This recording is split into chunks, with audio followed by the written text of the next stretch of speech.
Marcus Chen stood in his corner office on the 47th floor, watching snowflakes drift past the floor-to-ceiling windows. Below, the city sparkled with Christmas lights, but up here, silence pressed against him like a physical weight. His phone buzzed, another automated holiday greeting from his assistant's scheduling system. He was 38 years old, worth $340 million, and completely alone. The office was a monument to achievement. Awards lined mahogany shelves. Framed magazine covers showed his face beside headlines about youngest CEOs and market disruption. His desk, custom-made from reclaimed California redwood, held 3 monitors displaying real-time data from markets across the globe. Everything in this room whispered success. But tonight, on Christmas Eve, it all felt like furniture in a museum, beautiful, expensive, and utterly lifeless.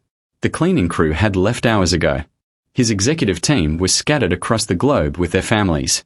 Rebecca was in the Maldives with her children. James had sent a photo from his parents' house in Vermont. 3 generations squeezed onto a couch, laughing. Marcus had replied with a thumbs-up emoji, pretending he wasn't staring at that photo for 20 minutes, studying the casual intimacy of James's father's hand on his shoulder. His parents had stopped calling after he missed his 5th consecutive Thanksgiving. His mother's last message, 6 months ago, had been brief. "We love you, Marcus. We just can't keep setting a place at the table that stays empty. Call us when work isn't everything." He'd meant to call. He'd scheduled it twice. Both times, emergency meetings had run long. Success, he'd learned, had a price that compounded annually, like interest on a debt he couldn't remember signing for. Marcus walked to the window, pressing his palm against the cold glass. Somewhere down there, families were gathering. Children were being tucked into bed with promises of morning magic. Couples were sharing wine by fireplaces. The world was full of people, and somehow, he'd engineered a life where none of them needed him for anything real. They needed his money, his decisions, his signature. But him. The actual man inside this expensive suit? Nobody had needed Marcus in years. He checked his watch. 11:47 p.m. In 13 minutes, it would be Christmas. He'd spend it the way he'd spent the last 3, reviewing quarterly projections, answering emails from Tokyo, pretending work was a choice and not a hiding place. He was reaching for his coat, deciding whether to go home to his empty penthouse or sleep on the office couch again, when he heard it, a soft knock that shouldn't have been possible. Every door on this floor required keycard access after 6 p.m. Only 4 people in the building had clearance: himself, building security, the head of facilities, and his CFO, who was currently in Switzerland. Marcus opened the door. Standing in the hallway was a woman in a janitor's uniform, maybe late 20s, with long dark hair pulled into a ponytail and paint stains on her hands, permanent marks that no amount of scrubbing could erase. She had the kind of exhaustion carved into her face that spoke of weeks without proper sleep, of worries that followed her from waking to dreams. But her eyes held something else, a desperate kind of courage that made Marcus straighten unconsciously. "I'm sorry," she said quickly, her words tumbling out like she'd rehearsed them 100 times. "I know I shouldn't be here. My name is Elena Rodriguez. I cleaned the 39th floor. I've worked in this building for 3 years, and I've never broken a single rule, I promise. But tonight..." She took a breath that seemed to hurt. "Tonight I'm breaking one." Marcus found himself leaning against the doorframe, suddenly more alert than he'd been in months. There was something magnetic about raw honesty. In his world, everyone performed. Everyone had angles. This woman was terrified but trying anyway, and the authenticity of it caught him completely off guard. "Go on," he said gently. Elena's hands twisted together. "My daughter is 7. Her name is Sophia. She has pneumonia. We went to the emergency room 3 days ago. They gave us antibiotics and sent us home because she wasn't critical enough to admit, and we don't have insurance that covers overnight stays." Her voice cracked, but she pushed forward. "Our apartment building lost heat 2 days ago. The landlord says the boiler is broken, won't fix it until after New Year's because the part has to be ordered and the repair company charges triple for holidays. It's 43 degrees in our apartment. I've been keeping Sophia warm with every blanket we own, running hot baths, boiling water on the stove. But tonight her fever spiked to 103, and I realized." She stopped, pressing her fingers to her eyes briefly before continuing. "I realized I was watching my daughter get sicker in front of me, and I couldn't fix it. I called every shelter in the city. They're all full, Christmas week, everyone needs help. I called friends, but they're in tiny apartments with their own families, no room. I thought about hotels, but the cheapest room I could find is $400 a night, and I have $67 in my account until Friday. Elena met his eyes. I saw the light in your office every night this week. Every single night, even on weekends. You're always here. I thought, maybe you'd understand being alone. Maybe you'd understand what it feels like when there's nowhere else to turn. Marcus's hand had frozen on his briefcase handle. He couldn't move. Couldn't speak. This woman had noticed him. In a building with 4,000 employees, in a city with 8 million people, she'd seen the lights in his window and understood they meant something. I'm not asking for money, Elena continued, her voice steadier now, committed to finishing what she'd started. I'm not asking you to solve everything. I'm asking if my daughter and I can stay in your office break room for one night. Just tonight. Where it's warm. The break room has that couch, and I saw the thermostat. It's 72 degrees in there. I'll clean every office on this floor for free. I'll deep clean the conference rooms, detail the executive bathroom, whatever you want. I'll leave before dawn. Before anyone else arrives. No one will even know we were here. She took a shaking breath. Please. The word hung in the air between them. Please. A word Marcus hadn't heard directed at him personally in years. Everyone who wanted something from him sent lawyers or emails or intermediaries. They scheduled meetings. They prepared presentations. No one stood in front of him, vulnerable and afraid, and asked him for anything human anymore. No one trusted him with their real problems, only with problems that had price tags and contract terms. Your daughter, he said slowly, his mind racing through options he hadn't known he was capable of considering. Where is she now? In the lobby bathroom. Elena's voice broke on the words. She's too sick to stand for long. I told her to wait on the bench by the sinks while I came up here. Marcus grabbed his coat. The quarterly projections could wait. The emails from Tokyo could wait. For the first time in 3 years, something mattered more than work. Take me to her, he said. Right now. The girl was small for 7, wrapped in a thin purple coat that looked 2 sizes too big, probably a hammer-down or thrift store find. She sat curled on the marble bench in the lobby bathroom, her skin flushed with fever, dark hair plastered to her forehead with sweat. When she heard footsteps, she looked up at Marcus with the same courage her mother had, afraid but trying desperately not to show it. In her lap, she clutched a worn stuffed rabbit missing one ear. Hi, she whispered, her voice hoarse. I'm Sophia. Mama says you might help us. Something in Marcus's chest cracked open. He'd negotiated billion-dollar deals without flinching. He'd fired executives who'd become friends.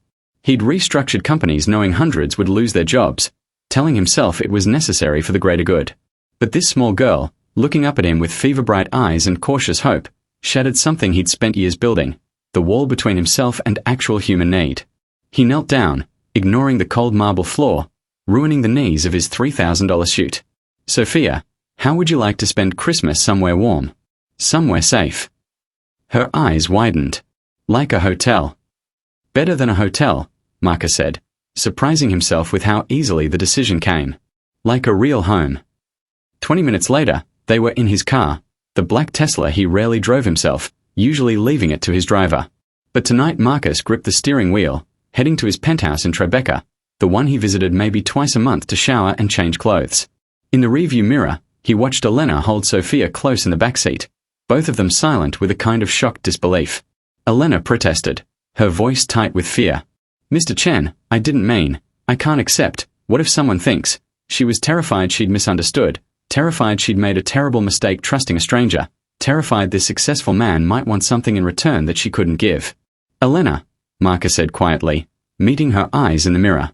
I have a guest room that hasn't been used in 2 years. I have heat that's running whether anyone's there or not. I have a kitchen full of food I'll never eat. And tonight, I have the ability to help someone who needs it. Please let me do this. No strings. No expectations. Just one person helping another on Christmas Eve.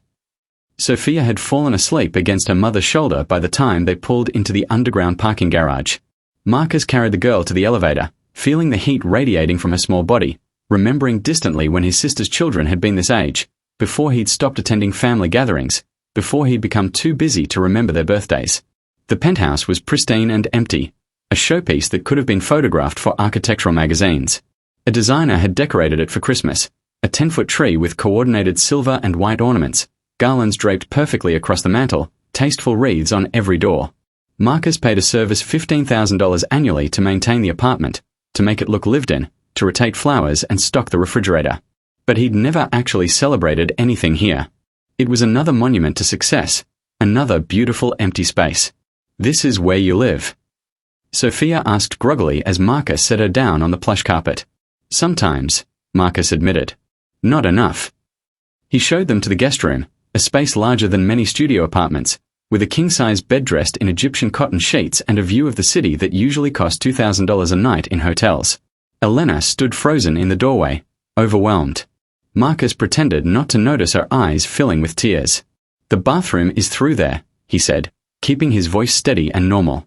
"There are new toothbrushes in the drawer, towels in the closet. Let me give you my phone. I have a pediatrician on retainer. She makes house calls. I'll have her here in 30 minutes. Mr. Chen, I can't pay for a doctor to."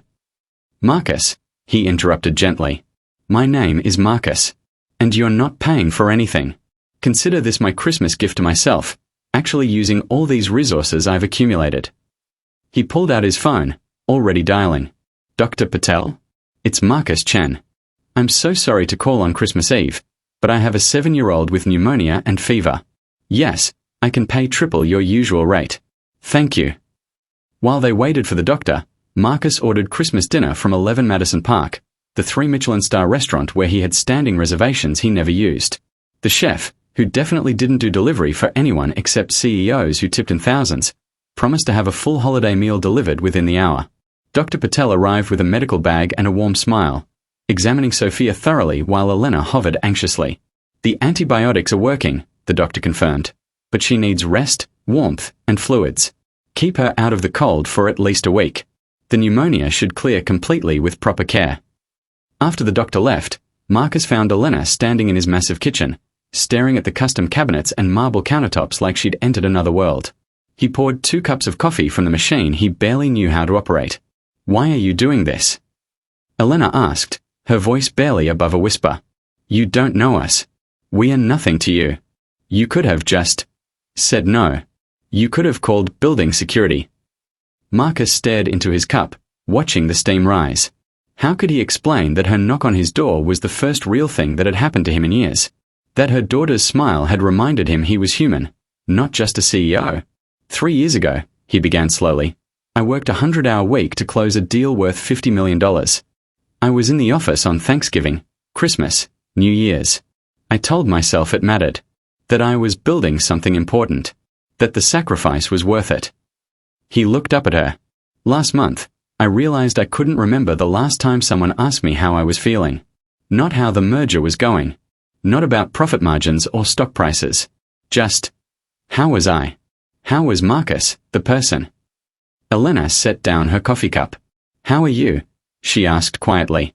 No one had asked him that in so long that Marcus didn't have an answer prepared. His media training, his executive coaching, his carefully constructed public persona, none of it had scripts for actual honest questions. The truth came out instead, raw and unpolished. "Lonely," he said. "So lonely I forgot what it felt like to be anything else until your daughter smiled at me in that bathroom. Until you trusted me enough to ask for help. Do you know how rare that is? To have someone see you as a person who might help instead of a bank account or a business opportunity." They talked until 3 a.m., sitting at his kitchen island like old friends. Elena told him about her dreams of becoming an art teacher, how she'd been 2 semesters away from her degree when Sophia was born, how the father had disappeared and the money had run out. She worked 3 jobs now, cleaning this building, waitressing on weekends, doing overnight data entry from home. She slept 4 hours a night and hadn't painted anything in 2 years. Marcus talked about his dead marriage to his company, about missing his nephew's birth because of a conference call, about how his assistant scheduled his haircuts and his mother's birthday and he just showed up where he was told. He'd built an empire and lost himself somewhere in the blueprints. "You know what's funny?" Elena said, laughing softly. "We are completely different. You're running from loneliness into work. I'm running from poverty into exhaustion. But we are both running." Sophia woke once around midnight, padding into the kitchen in borrowed pajamas Marcus had ordered delivered. She saw them talking, saw her mother actually laughing, saw this tall man who'd carried her gesturing with his hands while telling a story. She smiled, really smiled, and went back to bed without saying a word. On Christmas morning, Marcus made pancakes badly while Elena coached him through the recipe, both of them laughing when he somehow got batter on the ceiling. Sophia opened the gifts he had delivered at dawn, a professional art set with 120 colors, canvases, brushes, everything Elena hadn't been able to afford in 2 years. "Can you stay?" Marcus asked as evening approached, as Elena gathered their few belongings, as Sophia hugged the stuffed unicorn he'd bought her. "Not here. I mean, can I help you find a real apartment? With heat. Can I fund your teaching certification?" He paused, terrified of her answer. "Can I take you both to dinner next week? And maybe keep taking you to dinner." Elena looked at this man who'd given them everything in one night: warmth, safety, medicine, food, hope, and something more fragile. Something that felt like the beginning of belonging. "One condition," she said. "You have to promise you won't spend next Christmas alone." Marcus smiled, really smiled, for the first time in years. "Only if you're there." They were.